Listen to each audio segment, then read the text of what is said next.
is not about just dollars. It's your spirituality. It's your spirit. It's your mind.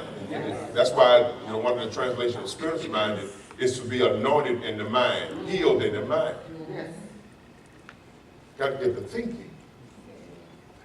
Because see, in Christendom, we have devalued the mind at the expense of elevating the spirit.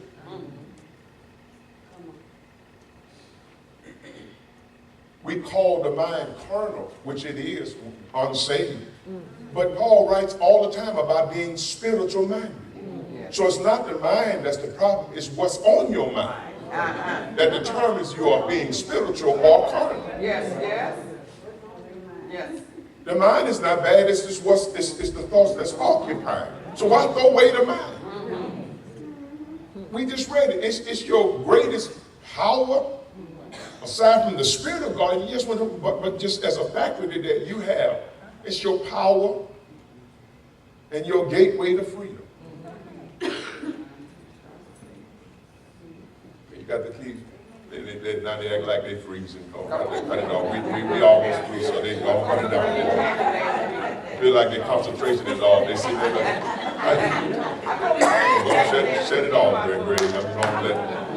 I feel the static of a broken concentration right now. I'm not going to compete with the temperature. So they don't shut it down. Lord have mercy, they be like me like that. I said, y'all hear me? I'm looking at y'all. Just see.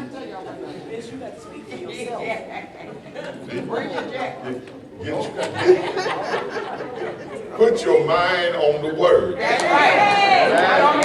Amen. And your body won't know the difference. Your body start thinking you on the beach. Put your mind on the word. I'm trying to help you. Y'all won't listen to me. I told you the body don't know the difference. I hear you talking about that. The devil is alive. I'm told. You don't know. Your body don't know. So, he says you're going to make your way prosperous. Meditate here is to create an experience in the mind and to verbalize it and speak it. So Joshua here and David is saying the same thing. Meditate upon that word day and night. That's why Earl Nightingale on Push From Line says imagination is everything. Whatever the mind can perceive and believe it can achieve. Imagination is everything.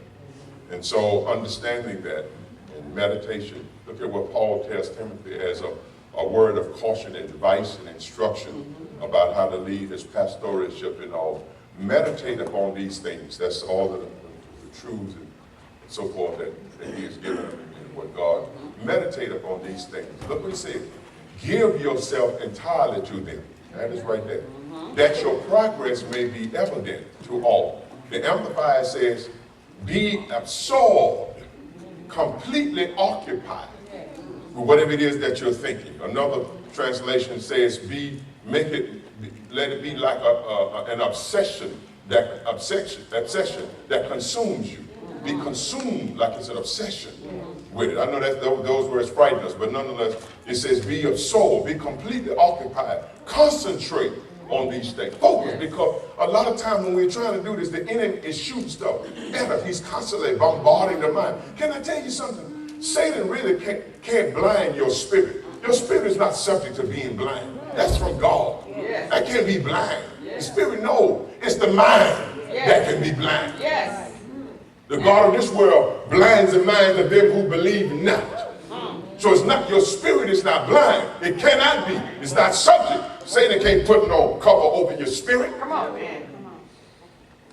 How born again spirit gonna be subject to that's the devil is a lie. But it's the mind that he blinds the mind so that you cannot connect with what you know in your spirit. And so we got a mentality for one thing and a spirituality for something else. But the whole goal is to make your mind synchronized with your spirit. And how do we do it? By focusing and visualizing and meditating and speaking. We bring our mind in harmony. Thank you. And the soul and spirit begin to speak with one voice. Thank you, Jesus. Thank you, Lord. So he says, occupy. Acts 26. This is what Paul has been brought to Rome before King Agrippa. Then Agrippa said to Paul, you are permitted to speak for yourself. So Paul stretched out his hand, he lifted him up, and said, I think myself happy, King Agrippa. Did I tell you, the body doesn't know the difference. It's what's in your mind. He says, because King Agrippa is ready to sentence him to death. He's hearing a trial. And he's not right now being too favorable. So the king is expecting for him to be, woe is me, cast myself to the feet of the king. And Paul stood before the king. The king is like, you don't know what kind of power I got? How you get this much joy in your soul? How you stand before me smiling and all bright and enlightened and cheerful? And Paul's answer was, no doubt. When I was in the cell last night, I put my mind on Jesus. I'd have been down this road before. Or me and Silas was put in jail, locked up and waiting for a sentence and a trial. Thank you, Lord God. But he began to sing and sing. I began to pray. And between the praising and the prayer, God sent an angel that shook the foundation of the jail. And the doors come open. The chains fell off my feet. And the man, the guards were getting ready to kill themselves. I had to tell the guard, don't take your life. We are all here. We ain't going nowhere. Thank you, Jesus. I've been down this road before. I know how it can work out. Mr. Will of God. So he said, I ain't sad about nothing. I think myself happy.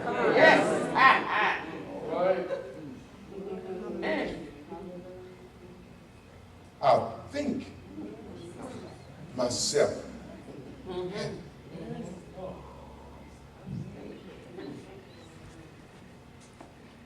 All right, let's go to Job. Chapter 4. And I'm almost through.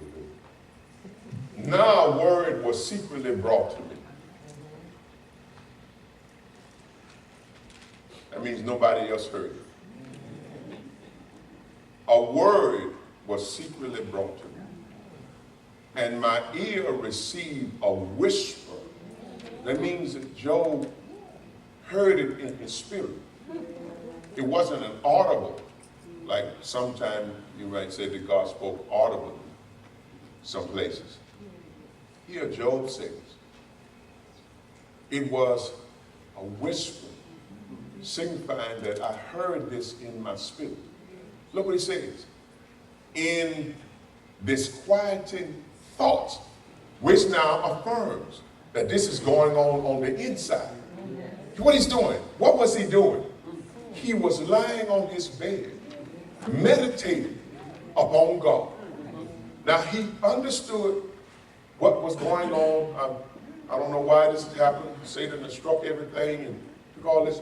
But instead, here, he's not lying down thinking about all of the bad.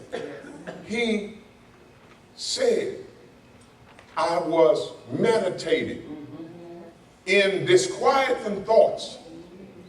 I received this whisper in my spirit, in my inner ear, in disquieting thoughts from the vision of the night. He was meditating, and he began to see it in his mind's eye. And as he was looking at it in his mind's eye, he heard a whisper in his inner ear, in his spirit. Don't tell me you can't feel the power of your thoughts. Don't tell me you got a God that you can't feel him moving. Oh, yeah. He said, I was thinking upon God. While pondering in disquieting thoughts, I got a vision to see. And I heard in my inner ear a whisper. God speaking. But he said, I was thinking. This was in the middle of the night. I heard a whisper. Disquieting thoughts from the vision of the night. When deep sleep falls on men, everybody else is asleep. Then he says, when I heard this whisper, I heard this voice in my spirit. Fear came upon me. Come on. I understand that too. Because if you're sitting there thinking about God, your mind will start playing tricks like, well, it's God, that might be the devil, he might be coming to harm you, and then you get all afraid. I've had to talk to myself. I had to tell myself, self, God ain't gonna harm you. Matter of fact, that's what they whisper in my spirit is like, the Holy Spirit like, I'm not gonna hurt you. Your body is reacting to my presence. It doesn't know the difference, so it doesn't know whether to panic or get excited. It's just in a limbo state. It's sensing something is happening. So he expressed a humanness. I'm thinking about God. I see this thing. Then I heard a whisper. And fear came upon me. That's all. And trembling, meaning he was lying in his bed and he started to shake. Which made all my bones shake. But he didn't get up and run now. Like some of us do, we run out the room. We cut the light off.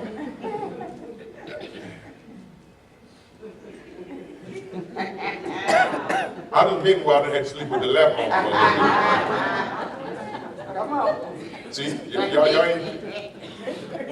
I had to cut the lamp on. You sleeping with one eye open, God, when you in here, I feel something.